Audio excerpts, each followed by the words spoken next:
Aquí comienza Pedro Ferriz de Con. En Central FM, Equilibrio. Invierno 2021. Ya suena fuerte esto de invierno 2021 y les saludo como siempre con gran entusiasmo en esta mañana, hoy, en este martes 7 de diciembre del año 2021, un día como hoy, el 43 antes de Cristo, matan a Cicerón, Marco Tulio Cicerón, uno de los hombres más, yo diría, más estructurados en la política social, que hoy, por cierto, es vigente en nuestro mundo. Un día como hoy también, 1941, emprende la Imperial Armada Japonesa el ataque a Pearl Harbor y con eso se exacerbó el frente en la Segunda Guerra Mundial en el Pacífico. Una época histórica que le dio un vuelco a nuestro mundo en la Segunda Guerra Mundial. Hoy es martes 7 de diciembre del año 2021. Les saludo a través de centralfmequilibrio.com, de nuestras aplicaciones en iOS y en Android, de nuestros podcasts en Amazon, en Apple, en Deezer, en Google, en iHeartRadio, en Spotify. Y les saludo como siempre con gran entusiasmo a través de nuestra red de estaciones hermanas, asociadas y afiliadas en la República Mexicana. A nombre de mi equipo, estamos listos y empezamos un resumen.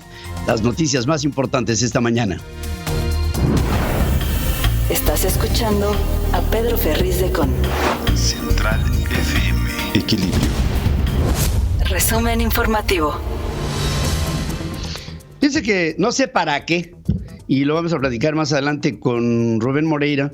La Junta de Coordinación Política de la Cámara de Diputados acordó iniciar el próximo 17 de enero el Parlamento abierto para analizar la reforma eléctrica propuesta por el presidente López Obrador. Rubén Moreira, presidente de la Junta de Coordinación Política, lo pone en estos términos. Lunes 17 hasta mediados de febrero o más. Si ustedes me preguntan si va a haber más, yo creo que va a haber más. ¿Pero la discusión del diputado? No, hasta después de junio, julio, ¿qué? Si es que.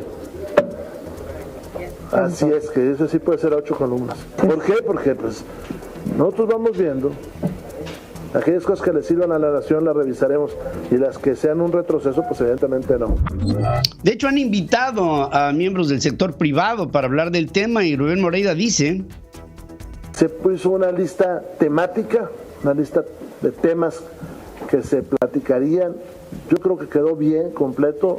Ahora habrá que agregarle siempre algo, pero algunos son acá en la Junta de Coordinación Política, otros serían abiertos en la Junta de Coordinación Política, otros serían en el canal del Congreso, otros más serían en comisiones. El gobierno federal, bueno, ya saben ustedes, tiene la idea de ser apoyado por Morena y su grupo, que apabulla, y lo único que puedo decir es que los últimos parlamentos abiertos no han servido de nada.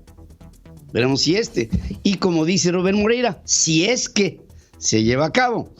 El gobierno federal hará una aportación patrimonial a Petróleos Mexicanos de $3,500 millones para que Pemex realice una recompra de bonos que le permita reducir de alguna manera el monto de su deuda externa.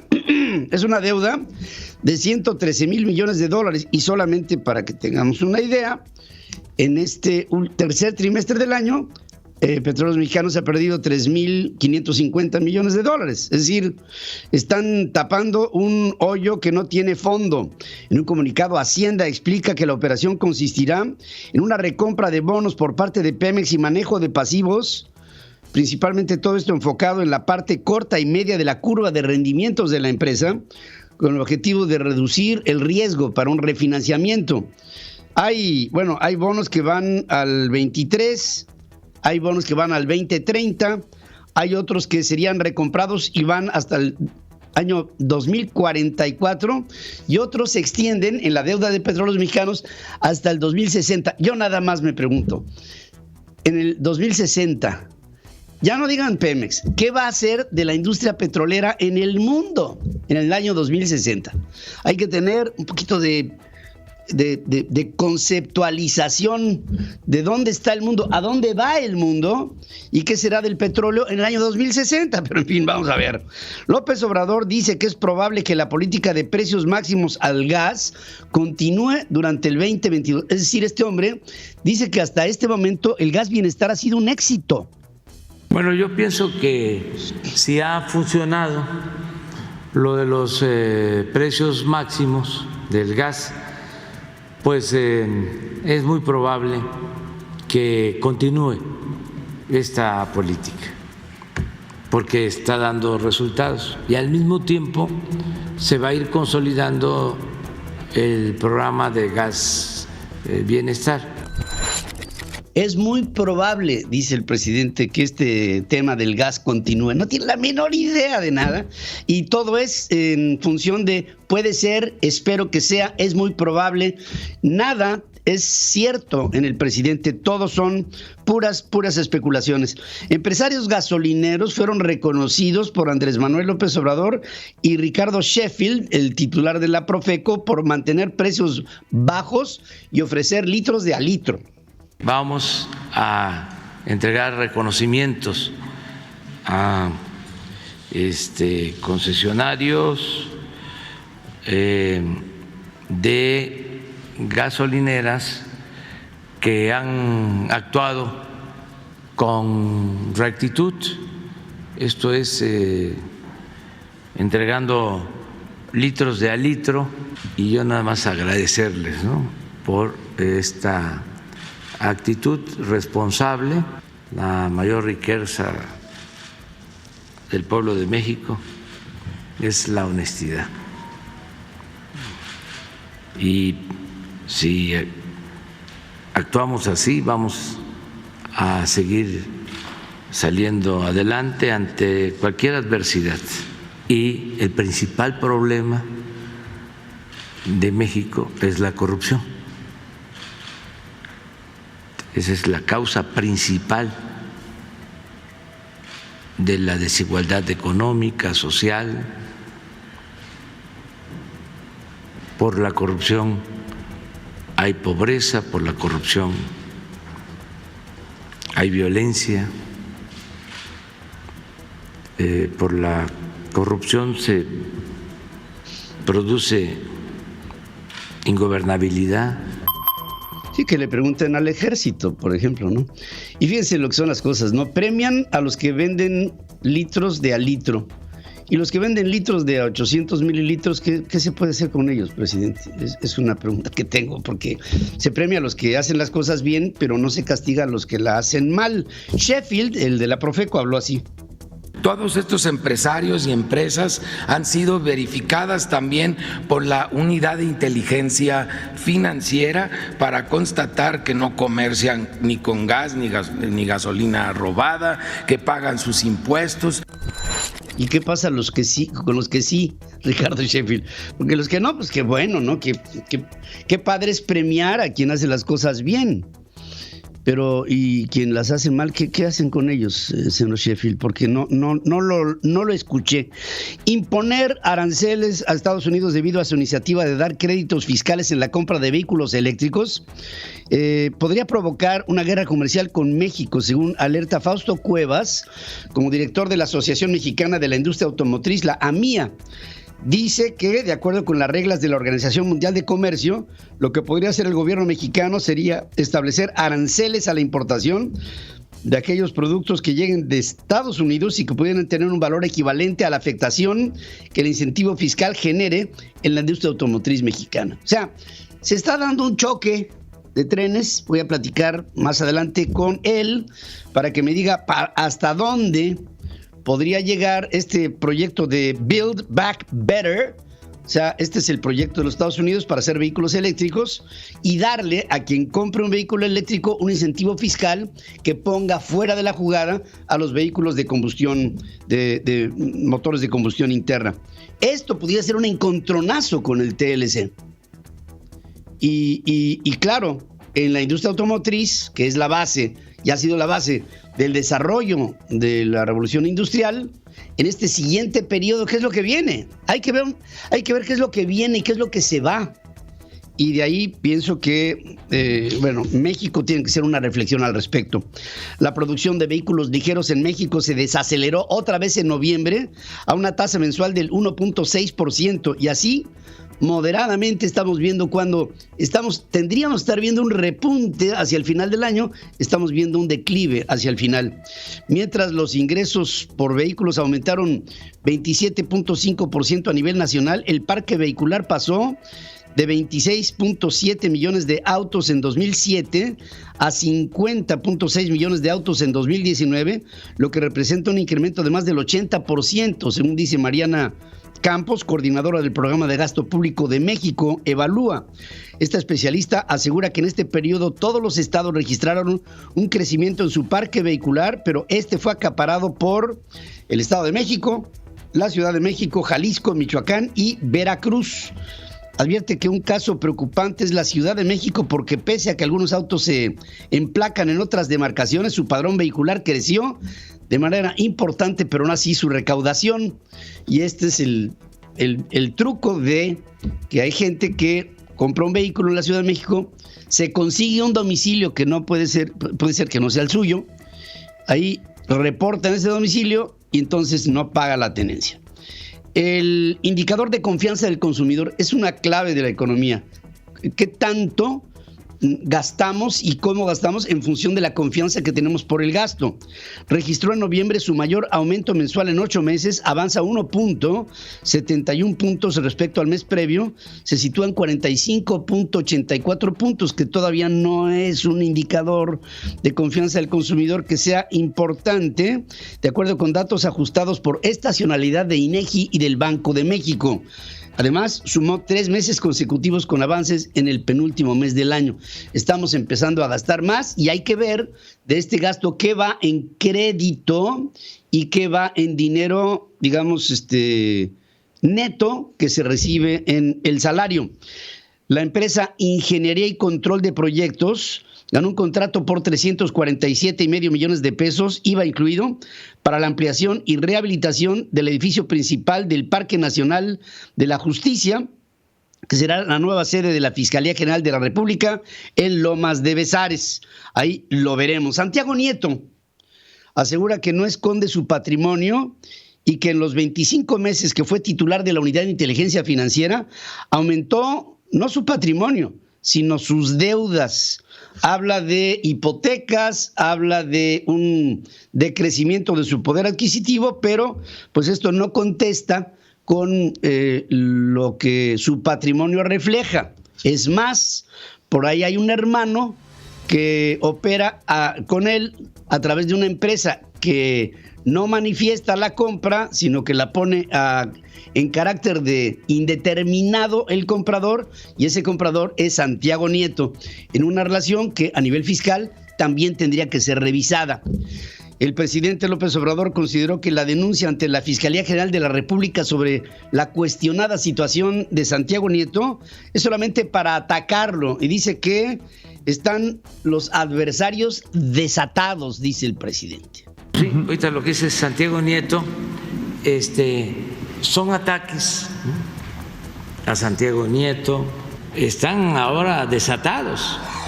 Sí, a Santiago Nieto, a Pío López Obrador, a Manuel Bartlett, están desatados. ¿Cómo es posible que ataquen a tanta gente, no? El PAN demandó cero tolerancia en la lucha en contra de la corrupción, sin importar el nivel de funcionarios o exfuncionarios públicos.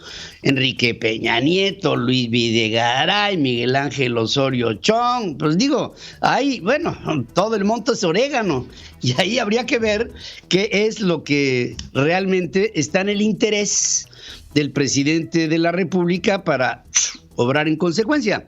La Fiscalía General de la República pide a un juez federal condenar a 15 años de prisión, con 15 años de prisión, a Roberto Borge, este hombre que fuera el gobernador de Quintana Roo, por presuntamente haber lavado más de 900 millones de pesos en bienes inmobiliarios, por cierto, vendiendo parte de la reserva ecológica del país en Quintana Roo.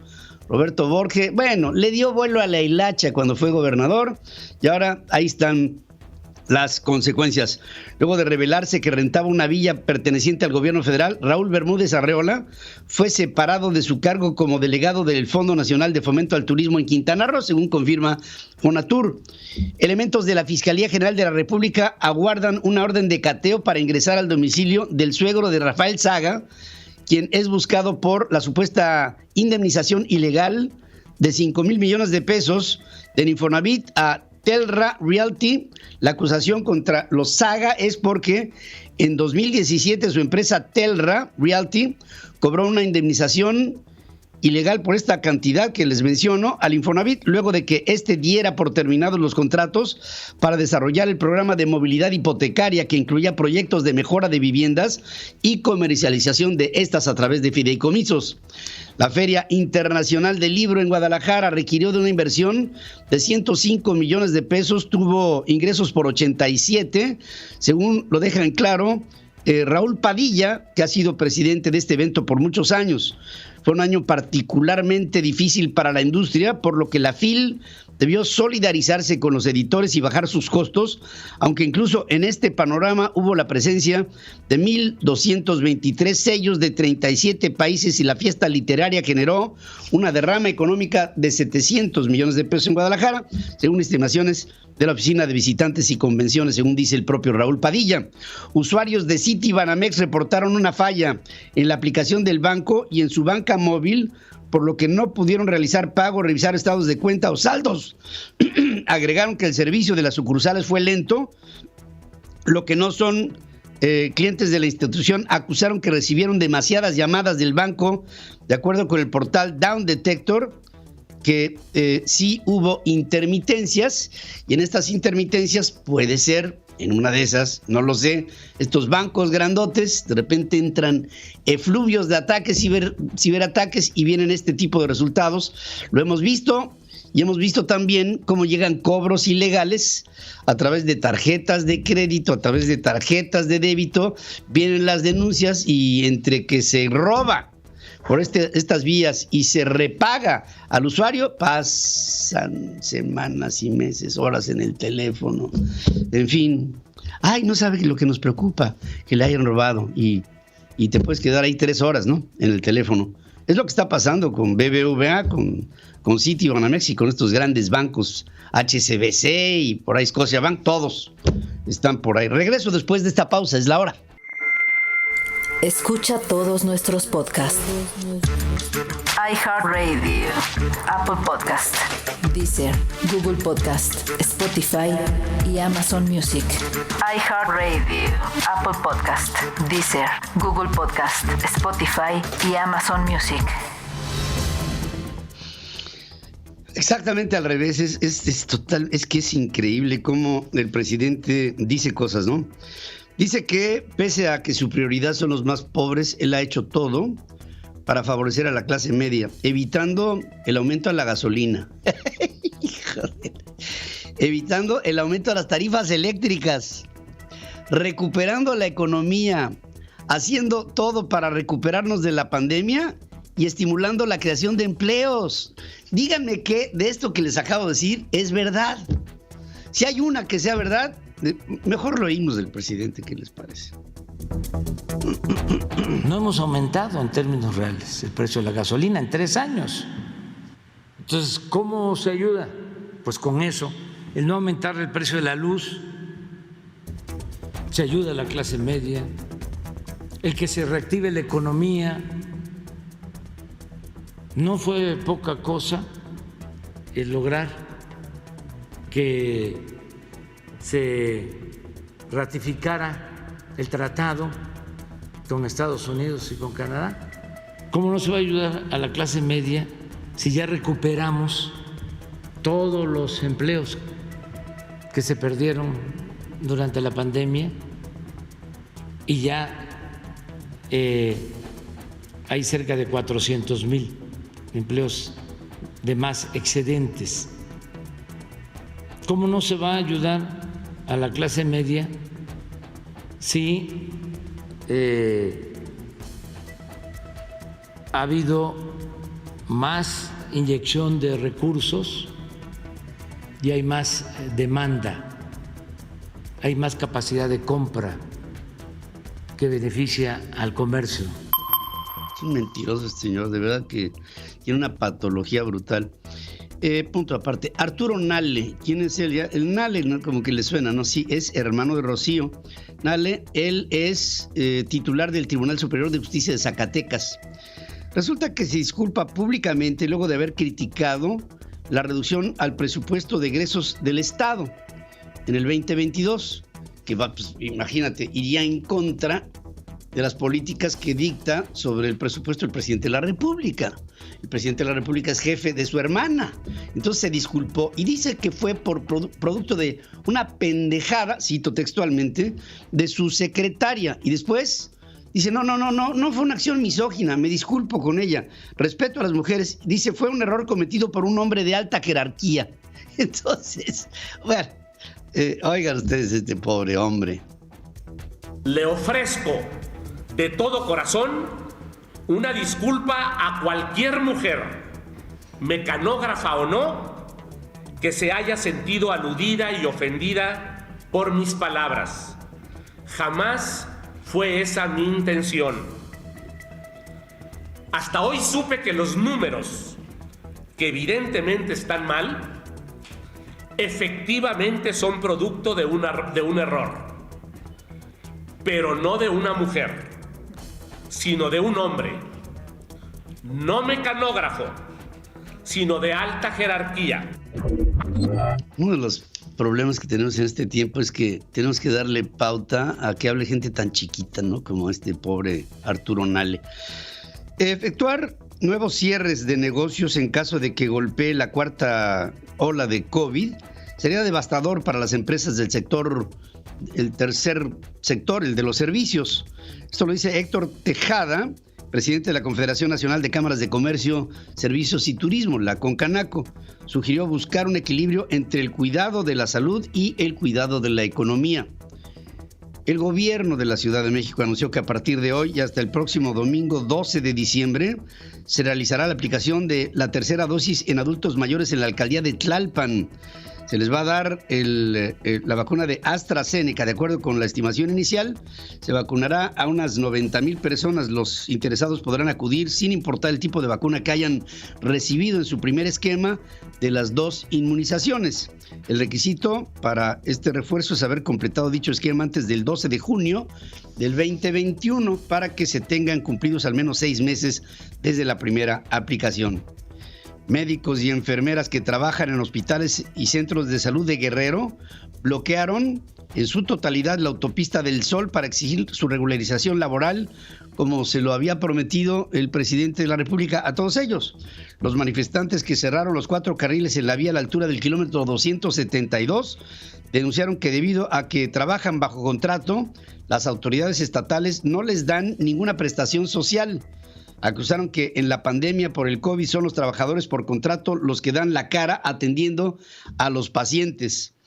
Autoridades federales debieron trabajar en conjunto con las municipales para atender la vacunación en el Seguro Social, luego del desborde del río Tula en Hidalgo, que cobró la vida de 15 pacientes el pasado 6 de septiembre. Seguramente ustedes lo recordarán.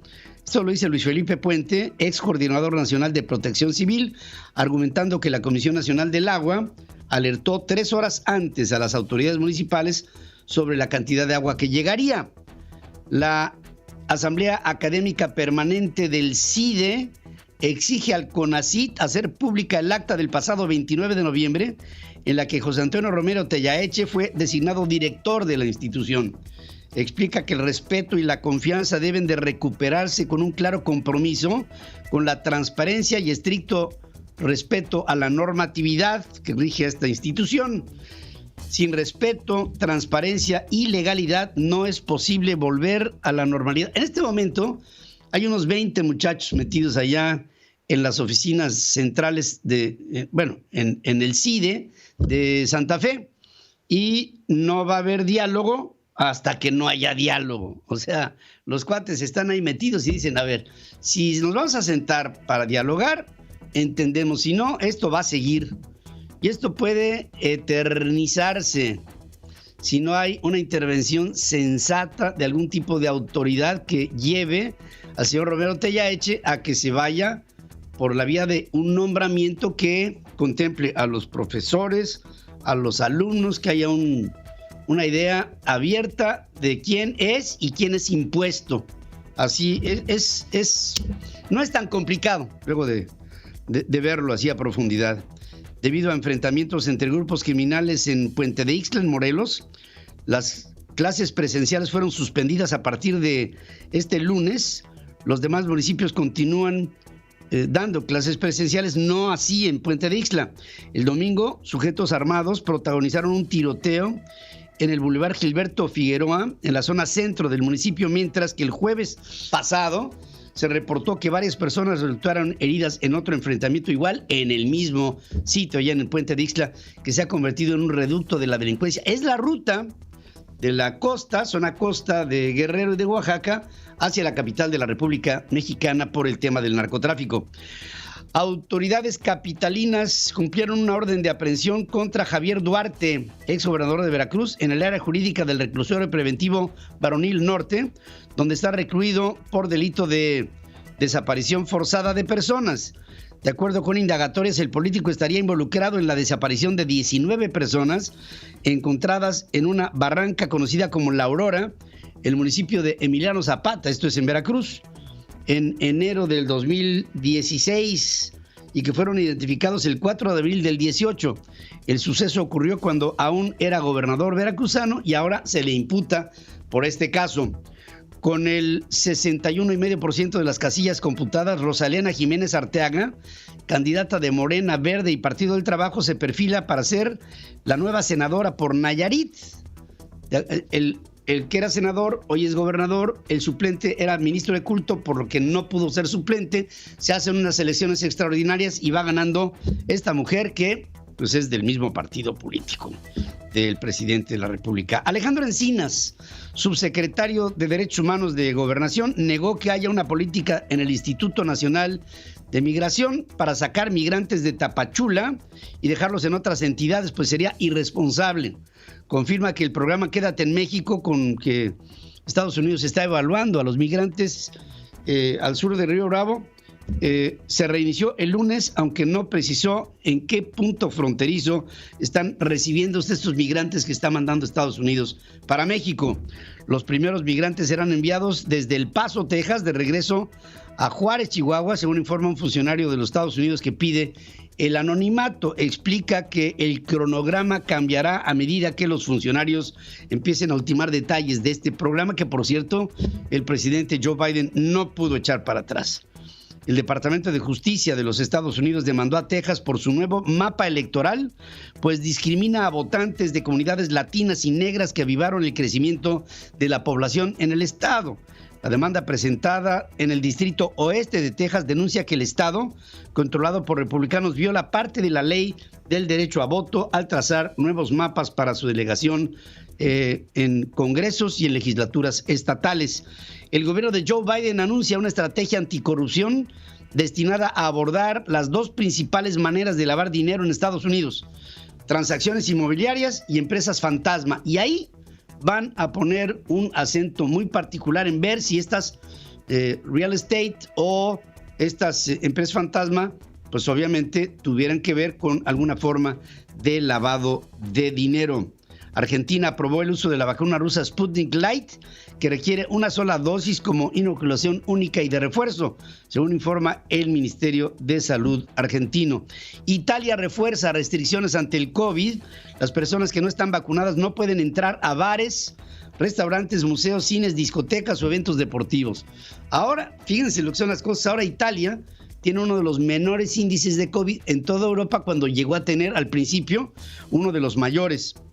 Esto es muy bonito. Abdul Razak Gurna recibió este lunes en Londres por el COVID. No pudo haber sido entregado en Suecia, pero en Londres recibe el Premio Nobel de Literatura.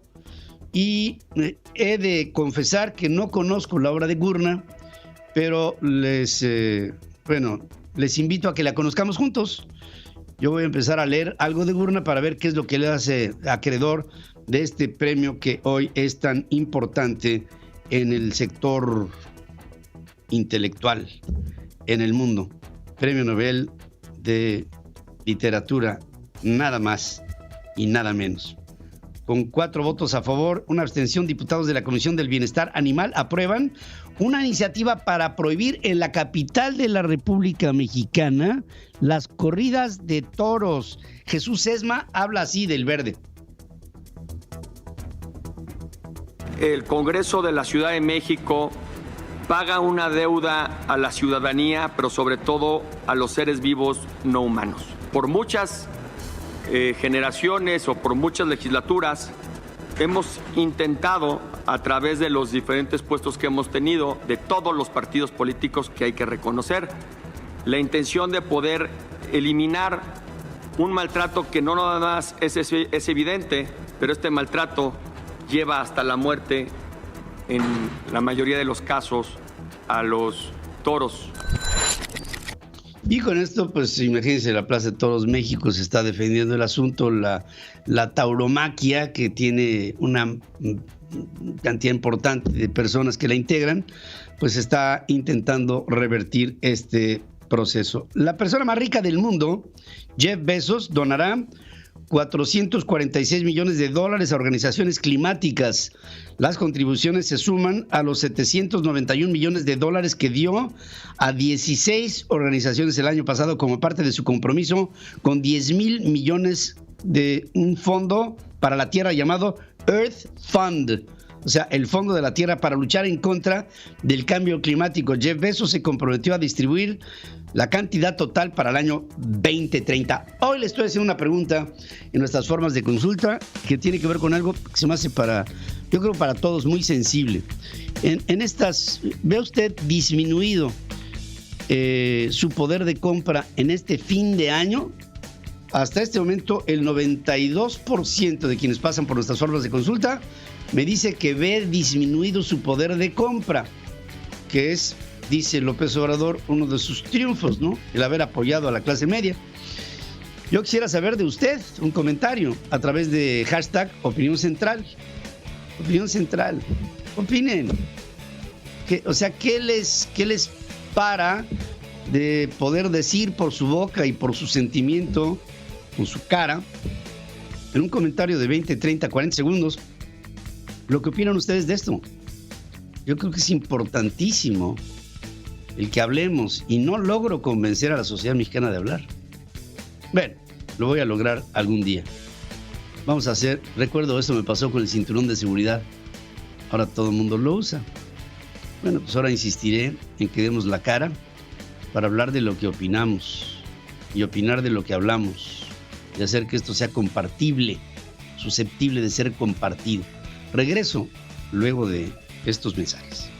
Escucha Central FM a través de nuestros podcasts. iHeartRadio, Apple Podcast, Google Podcast, Deezer, Spotify y Amazon Music.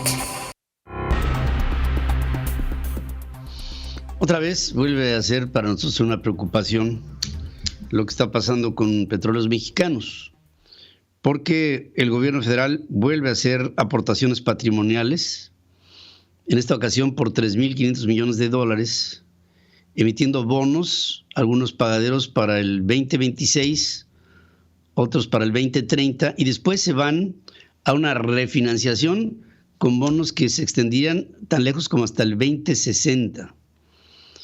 Y cuando vemos esto, nos damos cuenta de que lo que se le está tratando de dar es vida artificial a Petróleos Mexicanos, porque lo que se está viviendo es una simulación, que la empresa está en buenas condiciones. Petróleos Mexicanos perdió en el tercer trimestre de este año, perdió $3,550 millones. Y esa cantidad es la que ahora viene a compensársele, cuando aparte de que tiene demasiado personal, un sindicato que está ordeñando a Petróleos Mexicanos históricamente, y una administración llevada por un agrónomo que lo hemos visto en roadshows en el mundo tratando de conseguir y de mover capitales en instituciones financieras, cuando el consejo de administración de la propia empresa tiene personas que a la hora de llegar a estas reuniones, lo único que hacen, aparte del ridículo, es hacer ver que esta compañía, la más endeudada petrolera del mundo, tiene factores de ineficacia que podrían haber sido revisados, pero que Petróleos Mexicanos no hacen nada para enmendarle el camino a esta compañía. ¿Cómo podría ser más eficiente Petróleos Mexicanos en su muerte? Porque las empresas petroleras en el mundo, no nada más Pemex, todas van a morir.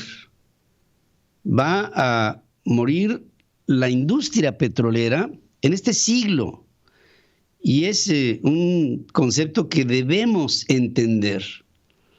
Entonces, creo que lo mejor que podría hacer Pemex sería reducir su personal y tener al único personal eficiente adelgazando su nómina y con ello sus obligaciones laborales. Esto no le quitaría eficacia a la compañía, al contrario, se la aumentaría. Luego, un segundo punto, tendría que empezar a hacer una transición, la propia empresa, con un fondeo que le llegara de las empresas privadas que en las rondas petroleras pudieran colaborar con Petróleos Mexicanos para seguir extendiendo la vida de Petróleos Mexicanos con una mayor extracción, una mayor investigación sobre recursos de lo probable a lo probado y entrar en un terreno de una transición haciendo de Petróleos Mexicanos una empresa de energía, más no solamente de petróleo. Hay muchos derivados de los desechos fósiles que podían ser parte de la transición y entre ellos uno muy importante es el gas. Gas que está siendo relegado y nosotros seguimos siendo dependientes del gas que nos llega de los Estados Unidos, y si no que lo veamos con lo que nos pasó en febrero, con las nevadas extraordinarias en Texas, subió el precio del gas y nos quedamos con apagones por todas partes.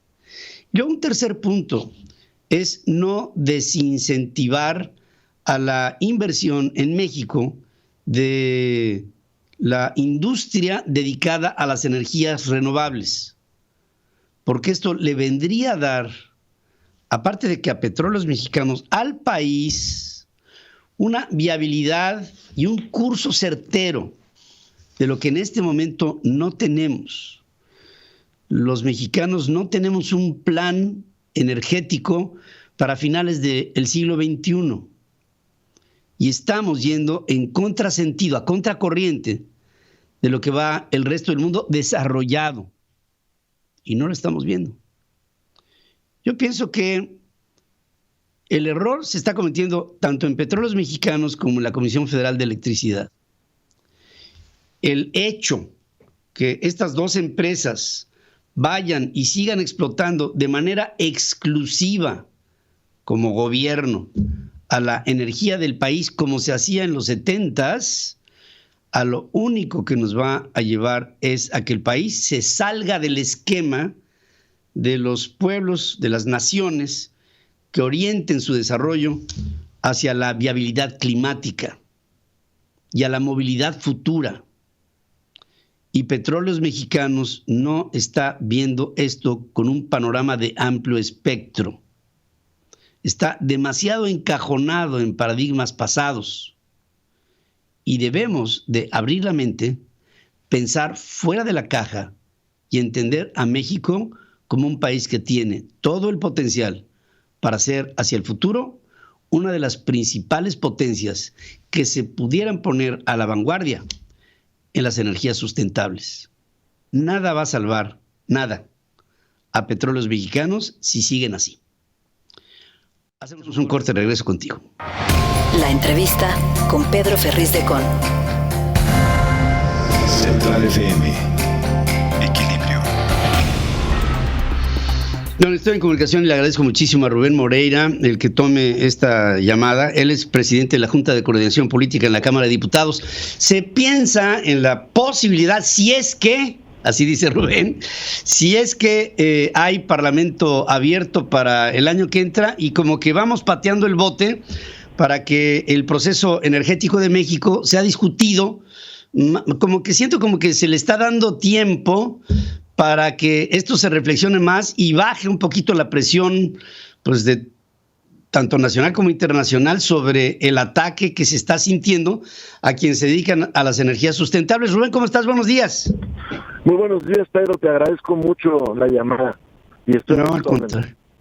Oye, Rubén, yo veo como que ayer estabas queriendo, así que lo que le estabas queriendo decir a los medios de comunicación es que, pues, a lo mejor sí, a lo mejor se hace una discusión en el, pues yo diría, no sé si corto o mediano plazo, sobre estos temas que tienen en vilo al país en función de la inversión que nos llega para otro tipo de energías, incluso para la propia petrolera, en un parlamento abierto. ¿Cómo lo estás viendo tú y cómo lo está viendo tu bancada?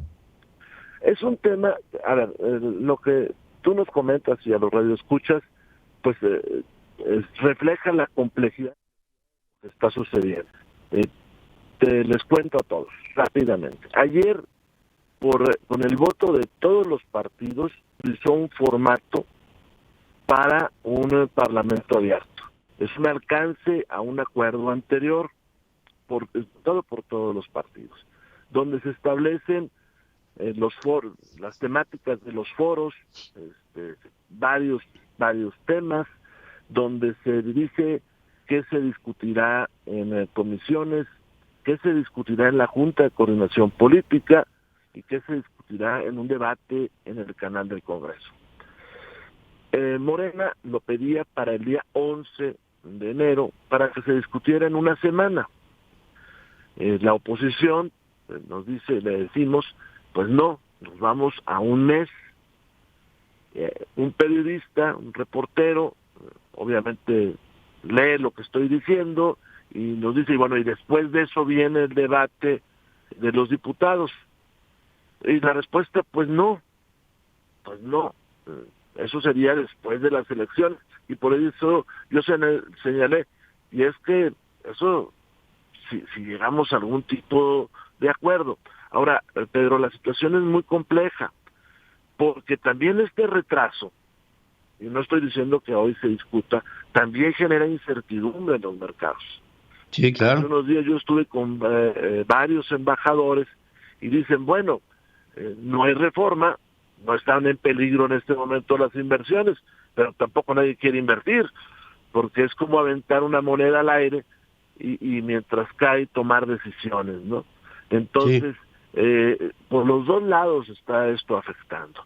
Y por otra parte, Morena, pues no tengo yo la certeza de que lo quiera sacar rápido, porque ni que lo quiera sacar, porque no hacen su tarea política, sabotean a la oposición, no toman muy en serio el debate, empiezan a construir un discurso 100% político, cuando obviamente todos tenemos alguna ideología, pues hay contenidos técnicos aquí muy importantes, los contratos internacionales, aspectos de contratación nacional, el tiempo para la inversión, los suministros de energía eléctrica a las empresas.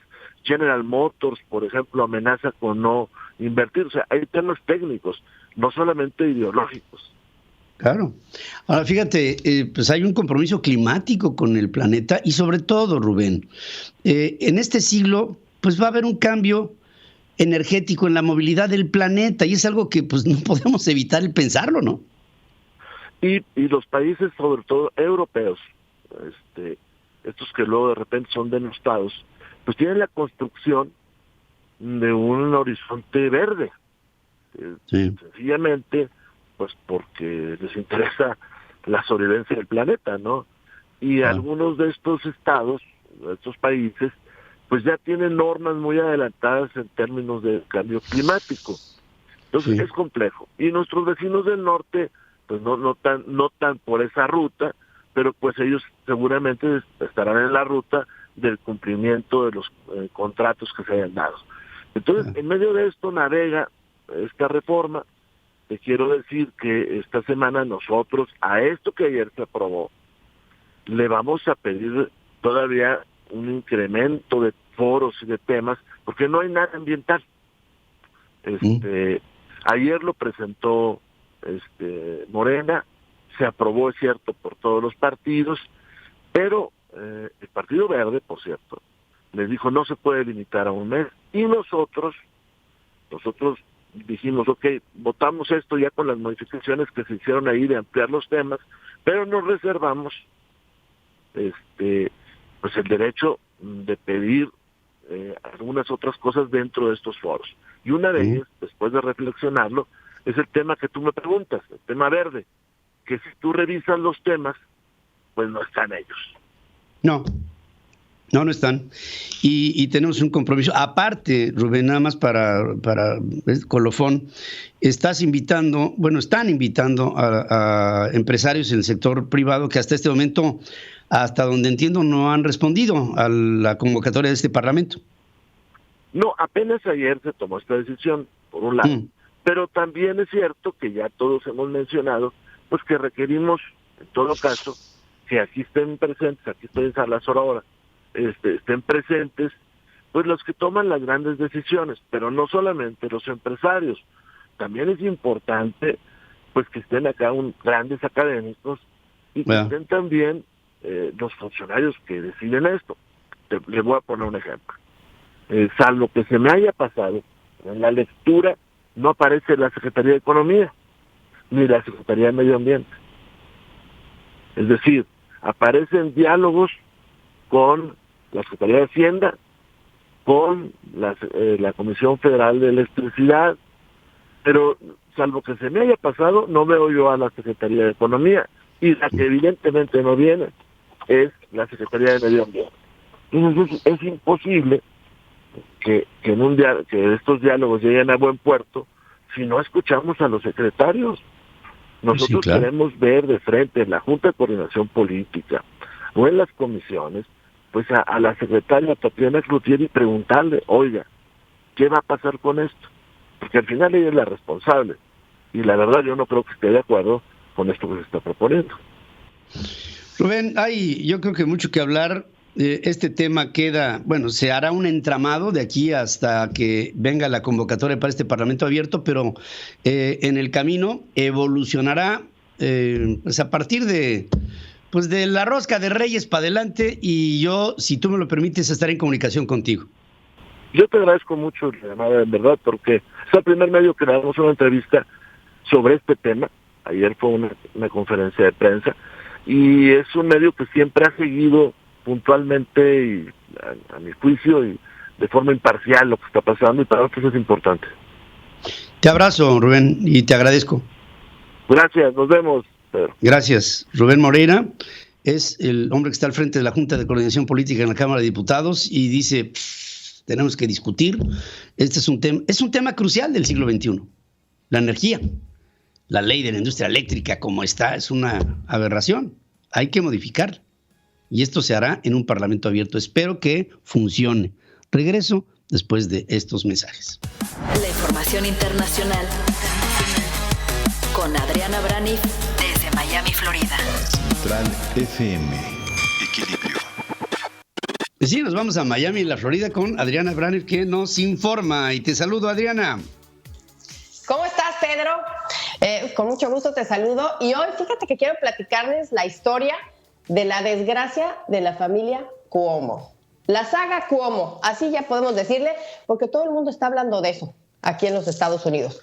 Lo que pasó con el ahora ex gobernador de Nueva York, que vamos a presentárselos aquí en pantalla, lo vemos, que es Andrew Cuomo, si me lo ponen ahí por favor, es este personaje, ex gobernador de Nueva York, y lo que pasó con la estrella prime time de CNN, que vamos a verlo ahorita, y es Chris Cuomo. Este es el hermano. Son hermanos. ¿Tienen en común qué? Pues que son hermanos, que los dos pertenecen a la dinastía Cuomo. Su padre fue gobernador de Nueva York y hay que decirlo así, por 40 años el apellido Cuomo fue sinónimo de poder demócrata en Nueva York. Por 40 años. Y hoy podría significar otra cosa, porque de estar en la cima, hoy ninguno de los dos tiene trabajo. Andrew Cuomo, seguramente lo recuerdan, exgobernador de Nueva York, igual que su padre, pues estrella, rockstar durante los inicios de la pandemia allá en Nueva York. De hecho, se perfilaba como el próximo candidato demócrata a la presidencia. Incluso hasta se hablaba de que podría sustituir a Joe Biden en su candidatura. Y el otro es Chris, estrella de CNN, horario estelar AAA. ¿Qué pasó con los hermanos? Pues que cayeron en desgracia. Después de estar ambos en la cumbre, en la política, en la comunicación, pues hoy ninguno tiene trabajo. El domingo, Chris Cuomo, que tiene o tenía este horario, como les digo, estelar del noticiero CNN nocturno, pues fue despedido. Y su hermano, el ex gobernador de Nueva York, Andrew Cuomo, también fue hace unos meses removido de su cargo, truncando su posibilidad de reelección. ¿Qué les pasó? Pues el exgobernador de Nueva York fue acusado de acoso sexual por parte de algunas colaboradoras y su hermano pues fue acusado de ayudarlo durante su defensa usando, según argumenta CNN, información y contratos y contactos pues privilegiados como comunicador dentro de CNN. Ahora la noticia es que Chris piensa demandar a CNN si no le pagan lo que le corresponde de su contrato que tenía, y estamos hablando de $18 millones. Eso cubriría lo que le faltaba a su contrato, que terminaba en 4 años. El domingo, pues, The Wall Street Journal decía que el presidente de CNN, Jeff Zucker, sabía que estaba apoyando a su hermano. Y bueno, hasta ahí va esta saga de los hermanos Cuomo, que es de lo que todo el mundo está hablando aquí en los Estados Unidos, Pedro. Sí, tremendo. Y quién lo dijera, en el tiempo del padre de estos, pues Mario Cuomo era todo, ¿no? Era todo en Nueva York y ahora, pues esto lo único que nos demuestra es que la vida está hecha de etapas, Adriana. Y la etapa Cuomo en este momento está pasando por un túnel oscuro y vamos a ver cómo es que se los sacuden, porque los dos, hay que decirlo, son gente muy sagaz. Uh-huh. Vamos a ver qué decisión toma el presidente de CNN, porque va a ser difícil de llenar ese horario estelar de CNN. Vamos a estar muy al pendiente. En otro asunto, Pedro, hoy Biden y Putin van a tener una reunión virtual. Hoy es un día histórico, así abriste el noticiero, 80 años de Pearl Harbor, que fue lo que metió a Estados Unidos a la Segunda Guerra Mundial. Pues hoy se van a reunir virtualmente. El tema principal es Ucrania, porque fuentes de inteligencia de Estados Unidos pues han estado reportando que hay un aumento grande y fuerte militar de tanques rusos en la frontera con Ucrania, y todo apunta a que uno de los propósitos de Año Nuevo de Vladimir Putin, así en su lista el número 1, pues es invadir Ucrania.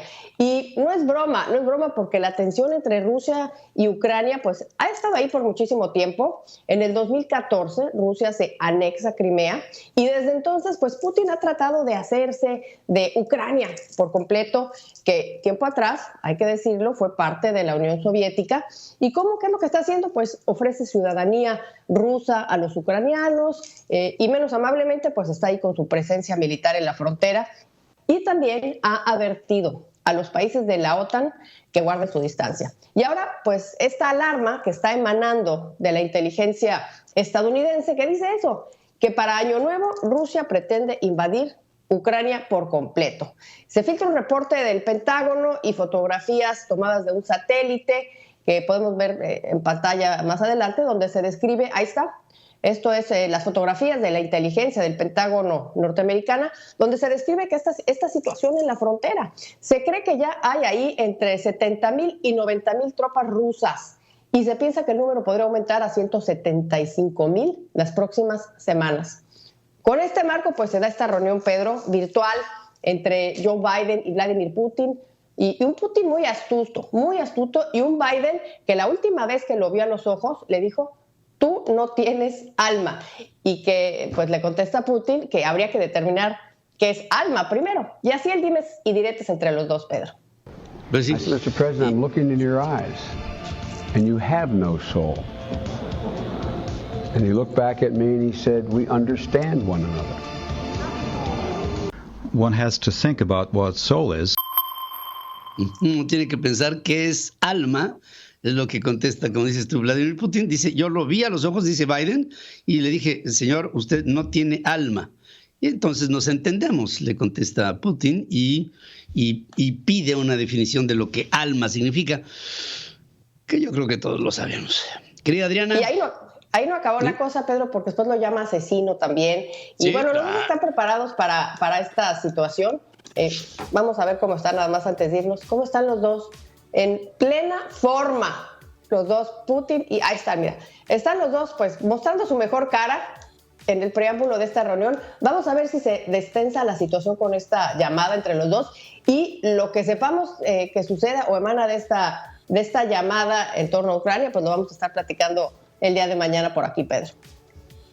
Querida Adriana, te mando un abrazo como siempre y todo mi cariño. Gracias y buenos días. Gracias, Pedro, que estés muy bien. Gracias, regreso luego de esta pausa. La entrevista con Pedro Ferriz de Con. Central FM. Equilibrio. Gracias por poder platicar con un hombre que hoy es secretario de la Comisión de Energía en la Cámara de Diputados, primero el gobernador de un partido político de oposición en tiempos del PRI.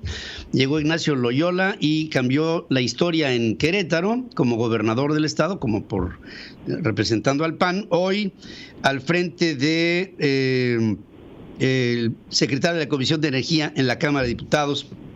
Y Ignacio, te saludo esta mañana, ¿cómo estás? Buenos días, Pedro, qué gusto volver a coincidir. Un saludo. Y me da mucho gusto. A tus órdenes. Me da mucho gusto. Salúdame a tu hijo, a toda tu familia con mucho cariño. Oye, gracias, Ignacio, cuéntame, ¿viene otra vez una vida artificial para Petróleos Mexicanos con una inyección tremenda de $3,500 millones, que para la deuda de 113,000 millones pues no resulta mucho? Ahora, en el acumulado de lo que va de estos 3 años, lo que se le ha puesto a la empresa, más el compromiso de Dos Bocas, más el compromiso con Deer Park, que parece que no va a salir por el momento, se ponen las condiciones un tanto complejas para la organización. ¿Cómo lo ves tú? Pues mira, en primer término te diría que pues, no tenemos toda la información porque ya ves que no te pasan, hay mucha opacidad en este gobierno, pero de lo que se conoce coincido contigo exactamente. Pemex es una empresa que hoy técnicamente está quebrada y en el presupuesto 2022 va una cantidad importantísima de dinero para una paraestatal que cada día extrae menos petróleo y cada día es más ineficiente. Entonces, verdaderamente, por eso queríamos en la Cámara pues destinar esos dineros a otros objetivos pues que sean más rentables. Créeme que si fuera el negocio fuera tuyo o fuera mío, o buscamos un socio poderoso que nos saque del hoyo o lo vendemos, porque no podemos seguir perdiendo tanto dinero.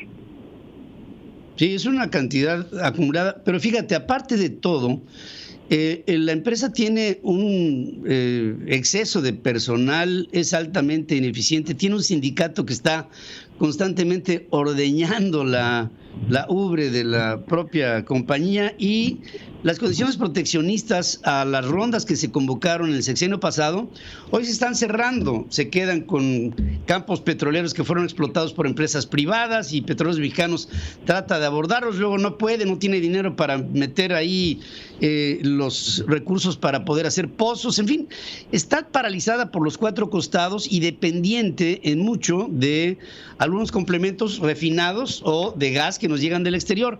Todo esto pone un panorama complejo que tendría que revisarse a Petróleos Mexicanos para hacerla en una transición de una empresa petrolera a una empresa de energía, como lo veo, Ignacio.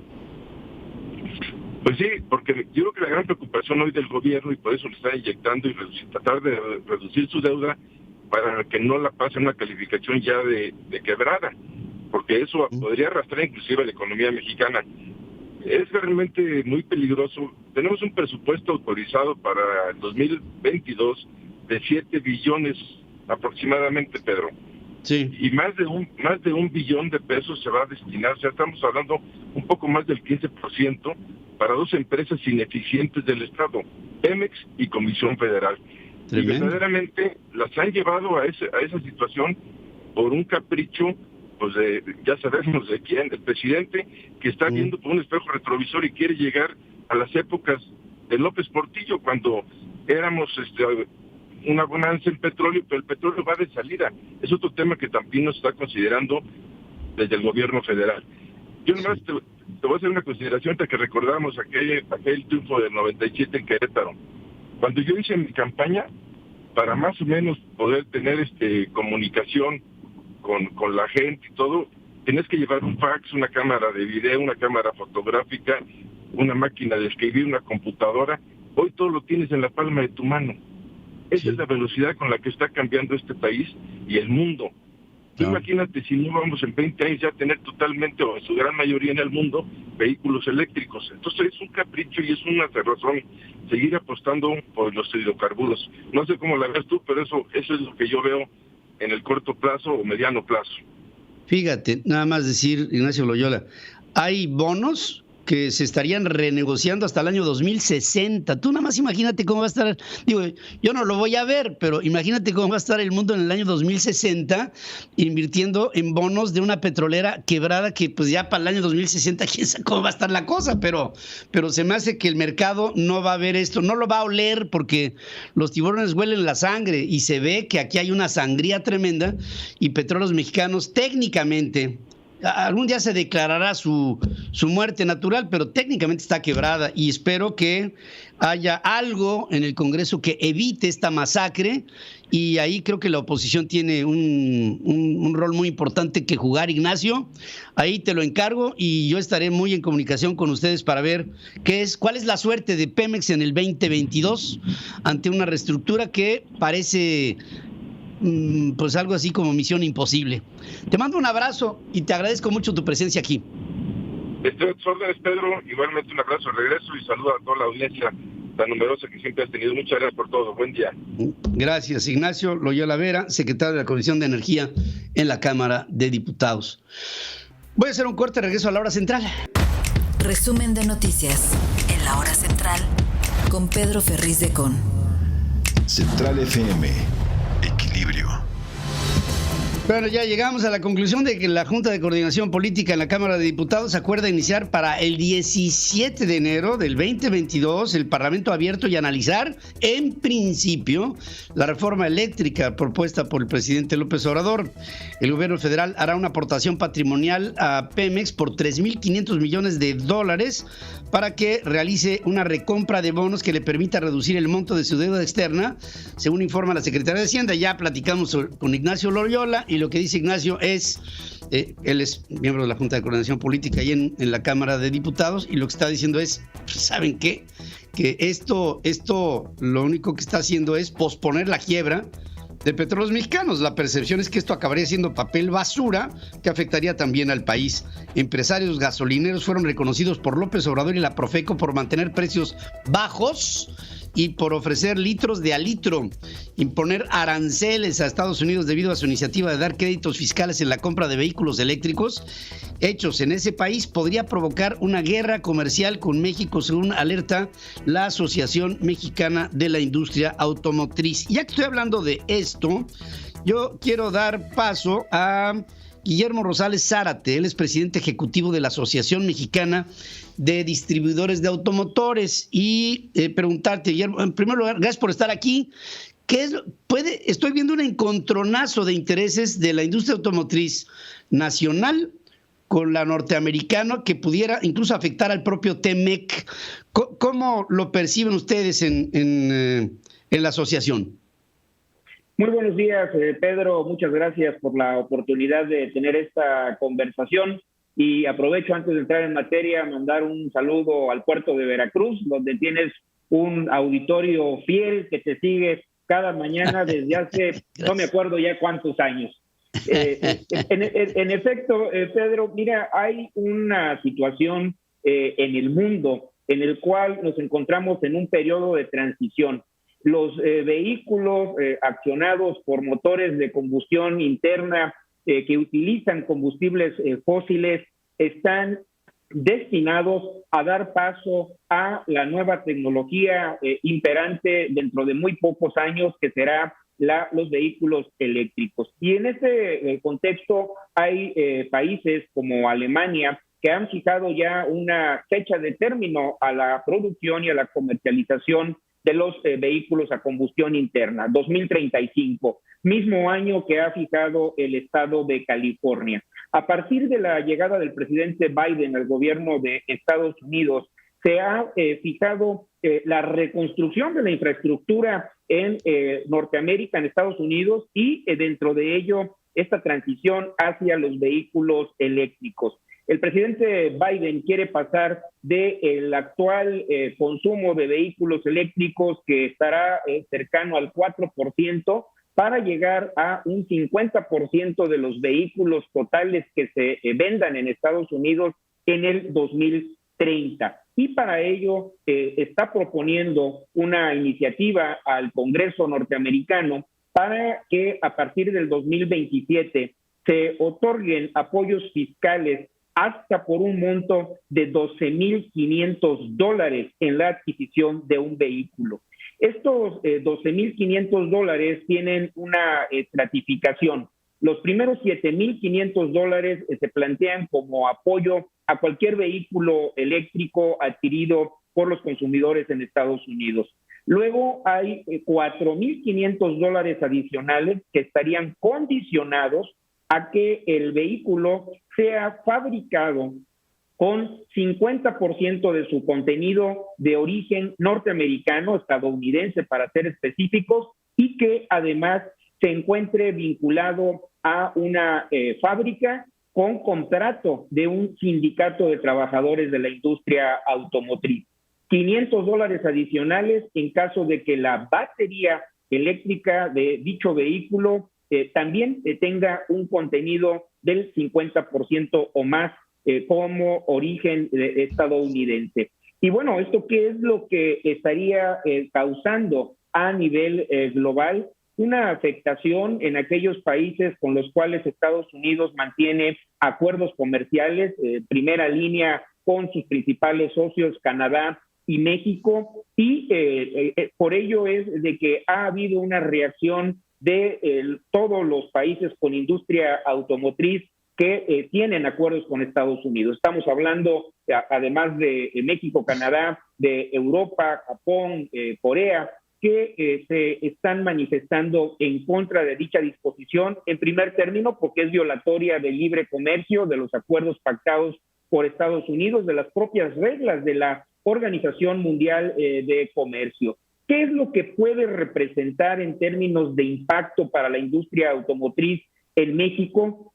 Si lo medimos en el momento actual, esto no representa una afectación mayor, debido a que también en México la producción de vehículos eléctricos destinados a la exportación de Estados Unidos se encuentra en una fase inicial. Estamos hablando de que a lo largo de enero a noviembre de este 2021 se habrán exportado alrededor un poco más de 60,000 unidades. Lo que está provocando una preocupación notable es que, he dicho, estamos en este periodo de transición dentro de la industria automotriz global, y una vez que vayan concluyendo su ciclo de vida útil, las líneas de producción que actualmente están enfocadas en el ensamble de vehículos de combustión interna, camionetas SUV, que son la mayoría de lo que estamos exportando a Estados Unidos, cuando vayan concluyendo, los nuevos proyectos que se destinen para estos establecimientos automotrices necesariamente tendrán que ir orientados cada vez con mayor relevancia a la producción de vehículos eléctricos. Si hay un hándicap, hay una medida adoptada por el gobierno norteamericano que sea preferente para propiciar la adquisición de vehículos ensamblados en Estados Unidos, pues es lógico que por decisiones de inversión no sería conveniente llevar a cabo esta producción de los nuevos modelos eléctricos en países como el nuestro o como Canadá. Se dejaría al margen de una decisión en términos de las ventajas competitivas que ofrece para la región de Norteamérica la complementariedad lograda en los acuerdos de libre comercio. Esto estaría trastocado por estas medidas fiscales que estaría autorizando en el Congreso norteamericano en los próximos días, y por ello la preocupación y la reacción que se está teniendo por parte del gobierno mexicano, aliado en esta causa con el gobierno de Canadá. Pues mira, has hecho una explicación extraordinaria de la evolución que está viviéndose en este momento en la movilidad presente y futura, y en ello creo que la adaptabilidad tendría que dar el argumento para que Estados Unidos abriera en la misma medida de la relación que tiene con Canadá y con Estados Unidos, un acuerdo sano que le permita al TEMEC tener una visión hacia el futuro de una industria fundamental para los tres países, que es la industria automotriz. Guillermo Rosales Zárate, te agradezco mucho la explicación y estaremos muy al pendiente de las negociaciones que se den entre los tres países. Te mando un abrazo cariñoso. Igualmente, Pedro, un abrazo y muchas gracias por esta conversación. También para ti, Guillermo Rosales Zárate, presidente ejecutivo de la Asociación Mexicana de Distribuidores de Automotores, la AMDA. El mundo está cambiando. México tiene que cambiar con el mundo. Regreso después de estos mensajes. La entrevista con Pedro Ferriz de Con. Central FM. Equilibrio. Les pido mucha atención porque esto tiene que ver todo con la salud pública de todos nosotros. Estoy en comunicación con la doctora Salma Pacheco Montes. Ella es gerente médico de vacunas de GSK. Y en primer lugar, doctora, gracias por estar conmigo esta mañana. Salma, buenos días. ¿Qué tal? Buenos días, Pedro. Gracias a ustedes por el espacio y la oportunidad de hoy hablar de temas tan importantes como son las enfermedades prevenibles por vacunación. Hoy que el mundo ha volteado a ver la vacunación, creo que es importantísimo estar aquí contigo y tu audiencia. No, gracias, al contrario, es importante que estés tú, porque lo primero que te quería preguntar es, ¿a partir de qué momento hay que vacunarse en contra del COVID? Primero que nada, esta campaña mundial de vacunación tiene que tener bases en función de la sociedad que pudiera ser susceptible de contraerlo. ¿A partir de qué momento podríamos decir que hay mayores posibilidades de contraer y por lo mismo vacunarse? Gracias. Justo la importancia de hablar de esto es porque hoy COVID-19 es una enfermedad muy relevante que nos ha mostrado cómo pueden existir grupos vulnerables de padecer enfermedades, en este caso las personas con enfermedades crónicas y los adultos mayores. Adicionalmente estamos reuniendo información de forma tal que hoy en día las vacunas están autorizadas de acuerdo a cada uno de los países, a mayores de edad, pero países como Estados Unidos en los que la vacuna está autorizada ya desde la infancia. Y esto tiene de importancia que la vacunación es a lo largo de la vida. Nosotros debemos de vacunar contra un sinfín de enfermedades más, no únicamente COVID-19, a lo largo de toda la vida. Hoy también rompemos este estereotipo en el que tanto la población como el personal de salud ha caído de que las vacunas eran únicamente para los niños. Eso no es correcto, no es del todo correcto, sino debemos de vacunar a lo largo de la vida. Si bien la mayor parte de los esquemas son importantes en la infancia, también hay vacunas para los adolescentes, para los adultos y también para los adultos mayores. Entonces, es este cambio cambio en el pensamiento que nos ha mostrado COVID-19, pero que no debemos olvidar el resto de las enfermedades que podemos prevenir por vacunación. Bueno, dentro de estas enfermedades que se pudieran, digamos, en la morbilidad general potencialmente que puede haber en el mundo, hay un concepto que empieza ahora, y más ahora con el frío, y yo te pregunto si es con el frío. Por ejemplo, vacunarse en contra de la tosferina. Yo recuerdo ese concepto desde muy chamaco cuando nos daba tosferina, que realmente no había nada más que aguantarse, ¿no? Pero ahora hay formas de prevenir el concepto de lo que es esta acechanza. Primero, defíneme qué es tosferina y si esto es susceptible de que la gente se vacune para prevenirlo. Claro, gracias. Pues tosferina es una enfermedad respiratoria altamente contagiosa y potencialmente severa. tosferina no es únicamente una enfermedad pediátrica, de hecho así es como la conocemos porque toma su nombre, tosferina, de tos de fiera, porque se caracteriza por estos accesos o ataques de tos muy intensa que pareciera estar escuchando toser a una fiera. Y justo es como nos lo platicaban probablemente nuestras abuelas cuando un niño tenía tosferina, esta tos tan intensa que incluso no los deja respirar. Cuando digo que tosferina es una enfermedad altamente contagiosa, aquí a mí me gusta compararla para que veamos el impacto de esta enfermedad tan importante que desafortunadamente se ha ido olvidando. Tosferina es tan contagiosa como enfermedades como el sarampión y es incluso más contagiosa que COVID-19, que hoy todos estamos preocupados por COVID-19. Tosferina es incluso más contagiosa. Es más contagiosa que influenza también. Y desde luego más contagiosa que otras enfermedades como lo son paperas, polio, rubiola o viruela. Con esto podemos también medirlo.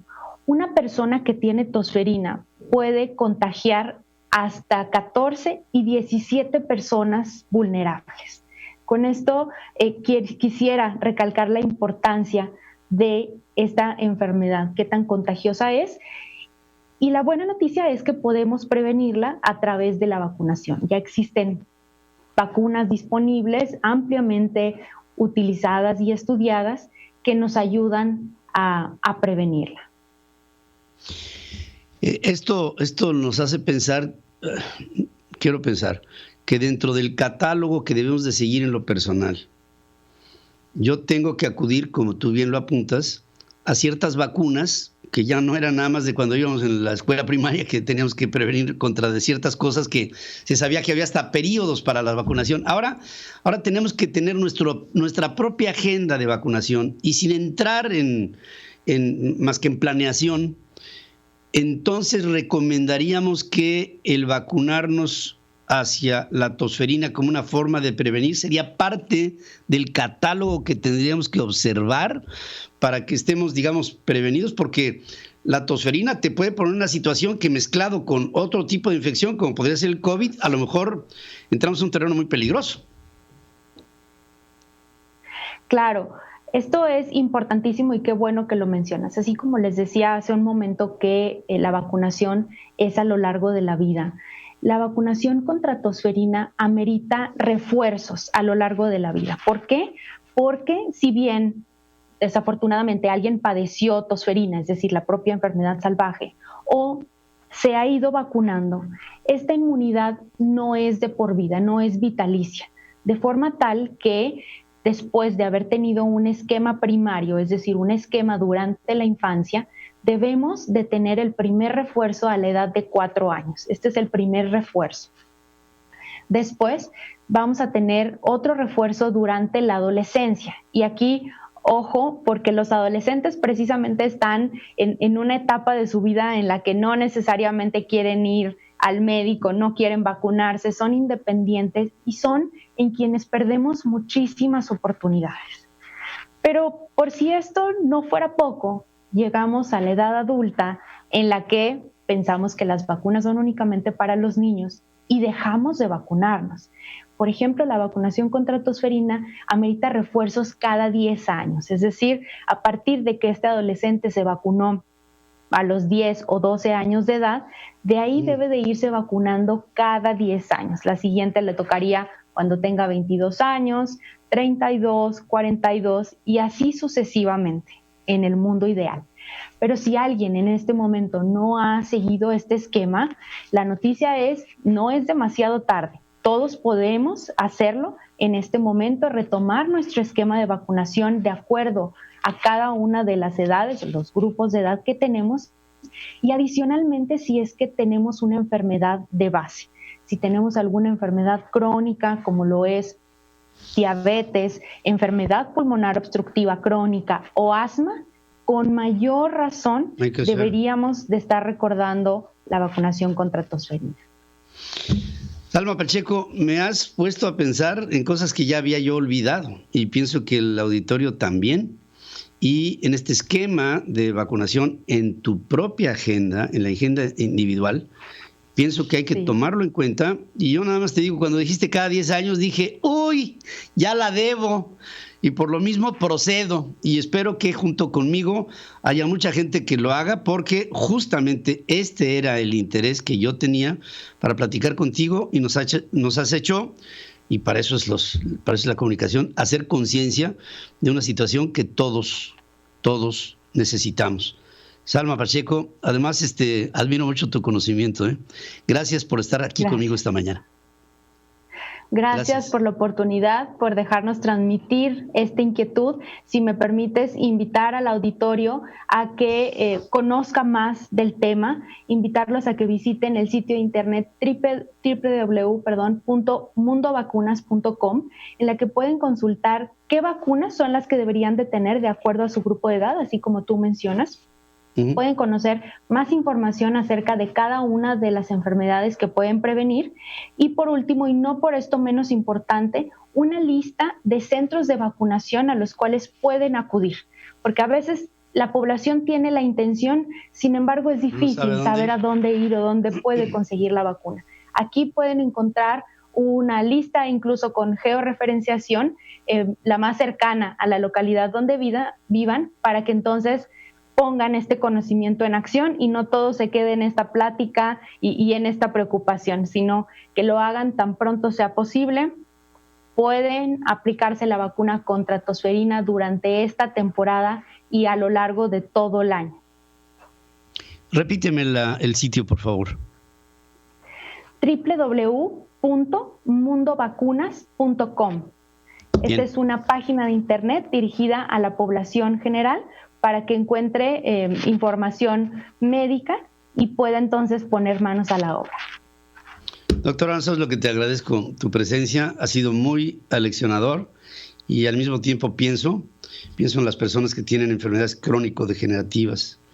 Estas tienen que ir en la primera línea. Por favor, ustedes que tienen un pariente en esta situación, adviertan sobre este asunto. Es fundamental para la salud de nuestra sociedad. Te mando un abrazo, Salma Pacheco, y te agradezco mucho tu presencia aquí.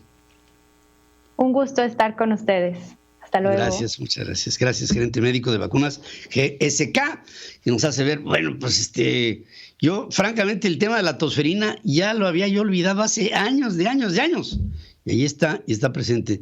Hay que prevenir para no lamentar. Por favor, tomemos estas cosas en serio. Después de esta pausa estaré con ustedes. Roberto José Pacheco está con Pedro Ferriz de Con. Central FM. Equilibrio. Bueno, pues a ver cómo está la cosa. Vamos contigo, Roberto José Pacheco. ¿Qué me cuentas del fiscal? Justo, mi estimado Pedro. En el ámbito legislativo, pues iniciamos la semana con el pie izquierdo.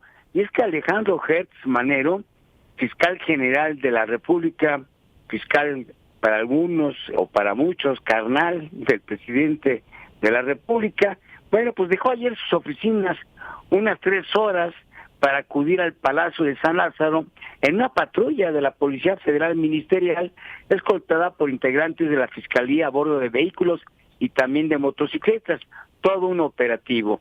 El funcionario ingresó por el estacionamiento subterráneo de la Cámara de Diputados al elevador privado de la Junta de Coordinación Política, sin mediar diálogo, obviamente, con los reporteros.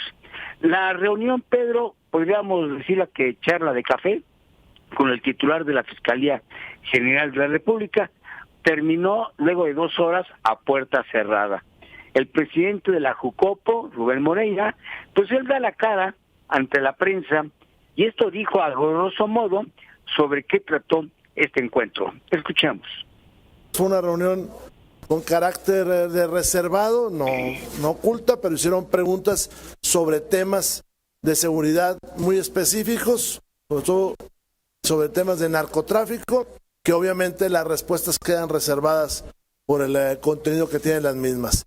Se ha planteado un intercambio de trabajo para revisar las propuestas legislativas que tenemos unos y otros, ellos y nosotros, y en su caso encontrar puntos de consenso para un trabajo legislativo. Eso fue de lo que se trató. Bueno, Pedro, y lo peor que anuncia Rubén Moreira es que la Jucopo, que encabeza él, va a tener otras reuniones también de carácter privada con funcionarios del gobierno federal. Bueno, en tanto en el Senado, la panista Kenia López Rabadán, ella insiste en que el fiscal Hertz Manero debe de acudir ante el Pleno, lo subrayamos, ante el Pleno y no de manera así reservada, nada más con los coordinadores parlamentarios. Así lo dijo. Es evidente que necesita el fiscal venir al Senado de la República, dar su posición, explicar lo que está pasando, incluso defender su verdad. Me parece que hoy ante tantos señalamientos, tantas discrepancias en términos en términos fiscales, parece ser que hay una discrepancia fiscal a propósito de varios patrimonios hoy en el gobierno federal. Aquí lo que se pone en entredicho es el combate a la corrupción. ¿Qué va a pasar? Quienes deben de combatirla y cuando están precisamente en el ojo del huracán. Pedro, mi reporte. Bueno, siempre gracias por estar aquí, Roberto José Pacheco. Estas son de las últimas polémicas que se estarán presentando en el Congreso en este año y la cosa se pone calientita. Gracias, como siempre, querido amigo. Gracias y buenos días. Buenos días, Pedro. Regreso después de este breve corte. Estará Ernesto Peña contigo. Ernesto Peña está con Pedro Ferriz de Con. Central FM. Equilibrio. Bueno, pues Ernesto Peña nos habla de el devenir del tiempo en función de algo que es fundamental, que es la evolución. Evolucionar. ¿Qué querrá decir ese concepto y cómo lo tomas tú, Ernesto? Te saludo esta mañana, buenos días. Buenos días, querido Pedro, buenos días, México, donde quiera que te encuentres. Está arrancando el último mes del año, Pedro. El invierno aún no llega, pero los días ya son invernales. Ciertamente no hacen el invierno como lo hacían antes. Aquellos eran fríos, Pedro, casi como el infierno de Dante en la Divina Comedia, que no es un lugar hirviente, sino es un sitio helado con un frío abrasador que quema. En mi infancia el invierno era helado, hasta las palabras se congelaban en el viento de Parral y teníamos que esperar la llegada de la primavera para oír lo que nos habíamos dicho meses atrás durante los fríos del invierno. Ahora los fríos ya no son tan fríos, seguramente es consecuencia de la evolución del mundo, del calentamiento del planeta, o será quizá que el cuerpo ya no siente tanto. Donde sí siento frío, ¿sabes dónde es? A ratos siento frío en el alma. No ha sido un tiempo fácil. Los últimos dos años ya han sido francamente complicados en todos sus ángulos, pero aquí seguimos. No nos hemos ido, hemos resistido, estamos en la pelea y de eso, de pelear, de enfrentar, de resolver, de superar las contingencias, de eso se trata la vida, de eso se trata la evolución. Es asombrosa la velocidad con la que la humanidad ha utilizado su inteligencia práctica y su conocimiento tecnológico para evolucionar con enorme velocidad y lograr enfrentar la emergencia que se nos presentó hace ya 2 años. La historia de la humanidad está llena de estas cosas. Se cree que los primeros Homo sapiens son el resultado de la evolución de ancestros homínidos de hace más de 2000 años que tenían muy rudimentarios niveles de conciencia, pero que fueron comprendiendo gradualmente el valor de su inteligencia para adaptarse a las condiciones del mundo hasta lograr desarrollar hace unos 50,000 años una habilidad que los volvió únicos: el lenguaje, la palabra. El lenguaje elevó nuestros niveles de conciencia y permitió el entendimiento de unos con otros y el trabajo conjunto. El lenguaje permitió el desarrollo de la técnica y la transmisión del conocimiento entre nosotros. Pero la evolución del sapiens ha sido mucho más profunda que eso. Por un lado, por supuesto, están los grandes cambios provocados por nuestra voluntad individual de adaptarnos, por nuestro esfuerzo individual para adaptarnos a las condiciones de emergencia. Pero por el otro lado, fíjate, están los cambios en nuestro funcionamiento orgánico, que son el resultado de mutaciones, es decir, de modificaciones genéticas provocadas por la ley de la naturaleza como mecanismo biológico de nuestro cuerpo para protegernos, para facilitar nuestra supervivencia y mantener la especie, generando mayor capacidad de adaptación al medio ambiente, que siempre es adverso, que siempre es cambiante, que siempre nos plantea retos. Así sucede con todos los organismos vivos, no nada más con el Sapiens. Con todos los organismos vivos, para preservarse, tienen que evolucionar. De otra manera es imposible que se adapten al medio ambiente y acaban siempre por extinguirse. El SARS-CoV-2 apareció hace ya 2 años en Wuhan, una ciudad de la República Popular de China. Un virus nuevo para el ser humano, altamente contagioso y con un índice elevado de peligrosidad. El resultado de la pandemia lo conocemos muy bien: muerte, una gran contracción económica mundial, más fuerte en México, sobre todo por su incapacidad para adaptarse y entender el tiempo. Pero lo cierto es que en medio de la confusión y la emergencia, la humanidad en su conjunto ha respondido con velocidad y se ha defendido bien, empleando la más alta tecnología disponible y el conocimiento más avanzado para lograr rescatar a millones de personas que hace 50 años habría sido imposible salvar. La evolución, sin embargo, consiste en la capacidad de todos los organismos, no nada más de los seres humanos, de todos los organismos, para adaptarse al cambio y preservarse. Por eso, en respuesta a las vacunas y a los tratamientos utilizados en todo el planeta, el propio virus, buscando sobrevivir, fíjate, se ha mantenido en constante evolución y ha presentado numerosas mutaciones, la mayor parte de ellas insuficientes para resistir la vacuna y los tratamientos actuales. Casi todos, hasta que apareció en estos días Omicron, una variante muy diferente a todas las anteriores y la que más cambios presenta desde que inició la pandemia. Más de 30 mutaciones en la proteína S, que es justamente la llave de entrada a la célula que infecta. Eso es lo que vuelve a Omicron mucho más contagiosa. Aquí quiero hacer una precisión. La semana pasada dije que Omicron era la última letra del alfabeto griego. Equivocación, te pido una disculpa. Omicron es la letra número 15 del alfabeto griego. Queda hecha la aclaración. Todavía no sabemos con exactitud qué tan agresiva es la variante Omicron. De lo que tenemos duda, de lo que no hay duda absoluta, es que es mucho más contagiosa porque está más adaptada. Ahora bien, fíjate lo que voy a decir, esto es lo más importante. Las reglas de la naturaleza, México, hacen pensar que al ser un virus con mucha mayor adaptación, mucho más evolucionado, necesariamente, fíjate, tendría que ser también mucho menos agresivo, mucho menos radical, porque eventualmente ya entendió en su composición genética que si quiere preservarse y sobrevivir, de nada le sirve eliminar a todos sus posibles huéspedes. Acabaría autodestruyéndose. Eso lo entiende la genética.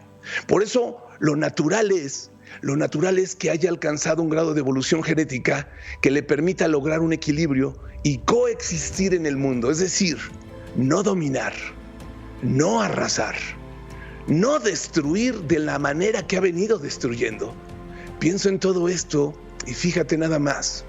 Inevitablemente pienso también en la autoproclamada 4T, que es en sí misma un peligroso virus político, ideológico, social, que ha venido a enfermar de gravedad la conciencia y la actitud del pueblo de México, generando discordia, separación entre nosotros, confrontación, destrucción económica, destrucción política, destrucción organizacional a todos los niveles de la vida nacional, cuando nuestro espíritu no es ese.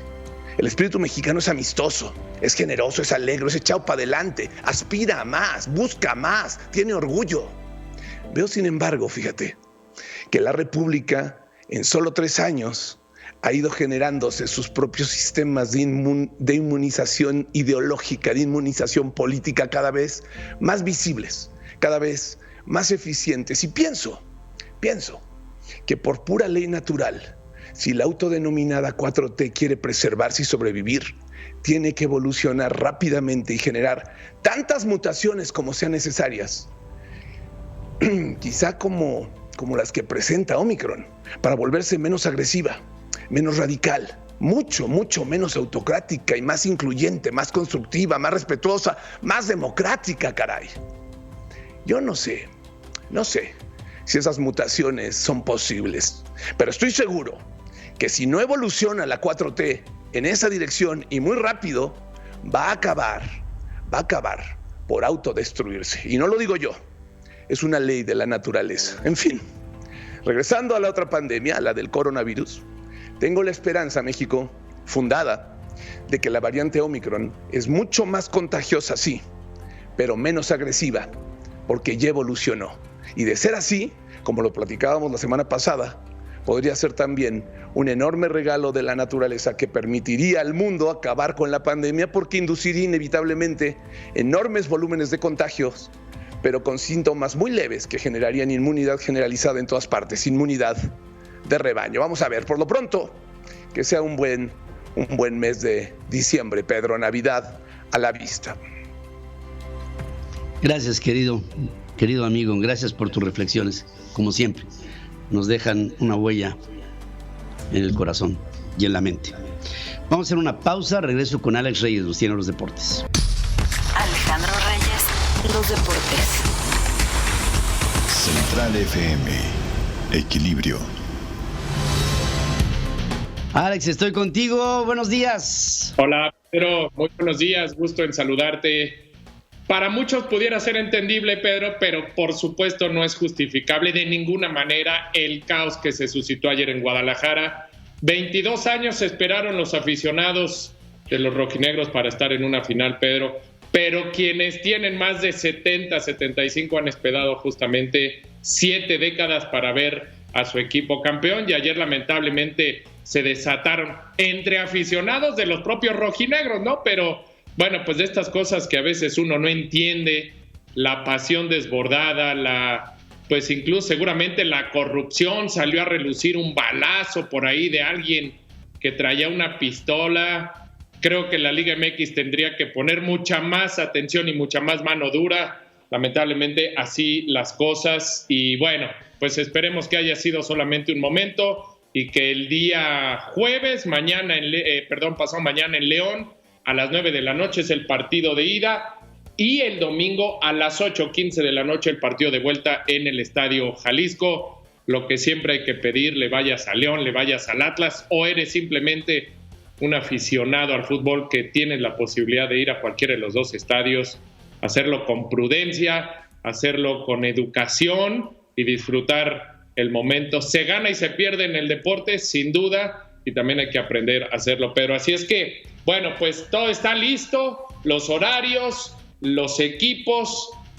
Me llama mucho la atención que hay una campaña muy fuerte contra el Atlas que conduce a Alejandro Iraragorri, presidente de Grupo Orlegui, de televisoras sobre todo de paga. Fox Sports e ESPN están en una campaña durísima contra Atlas, asegurando que han comprado arbitrajes, que están comprando el título, que exigió en alguna reunión que tenía que ser campeón. De estas cosas que hemos escuchado, y no sé usted, pero en el fútbol mexicano, y antes era Televisa, después fue una parte TV Azteca, y ahora, según los que no están contentos con que Atlas llegue a la final, es que pues seguramente Alejandro Iraragorri compró a todo mundo. Debe de ser muy poderoso entonces Grupo Orlegui. En fin, así es el fútbol mexicano.